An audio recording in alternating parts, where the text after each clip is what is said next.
এ হোটেলের অতিথি মানুষ নয়, গরু।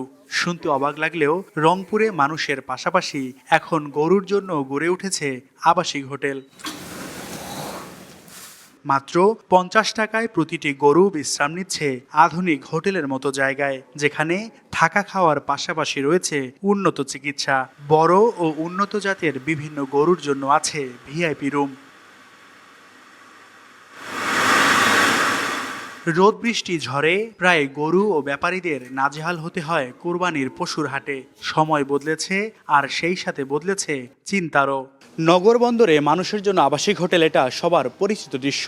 তবে এবার রংপুরে গড়ে উঠেছে গরুর আবাসিক হোটেলও।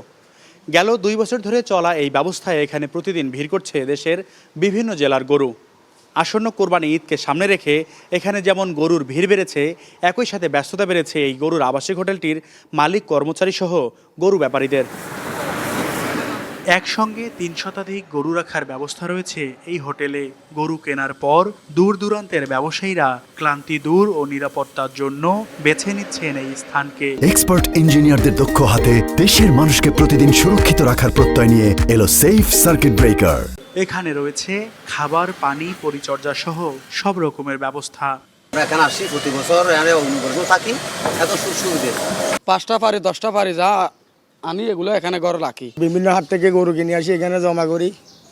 এক হাট থেকে গরু হয় না, কয়েকটা হাট করতে হয়। এই হোটেলকে কেন্দ্র করে আশেপাশে গড়ে উঠেছে গরুর খাবারের দোকান এবং বেড়েছে পরিবহন চালকদের আয়। আমরা মনে করি 5 জনে কাজ করি। এখানে গাড়ির ব্যবসা করি, তো ব্যবসা মোটামুটি ভালো চলছে। নোয়াখালী, লক্ষ্মীপুর, চিটাগাং, কক্সবাজার থেকে লোক আসে। এখানে পানি পাওয়া যায়, খাবার পাওয়া যায়, ওষুধপাতি, ডাক্তারও পাওয়া যায় এখানে। অন্যদিকে উদ্যোক্তারা বলছেন ভবিষ্যতে আরও বড় পরিসরে সেবা দেওয়ার পরিকল্পনা রয়েছে তাদের। 12 মাসেই এখানে গরু থাকে, 2 গাড়ি, 3 গাড়ি, 4 গাড়ি। এখানে ছোট গরু আগে 50 টাকা করে নেওয়া হয়েছিল, এখন 60 টাকা।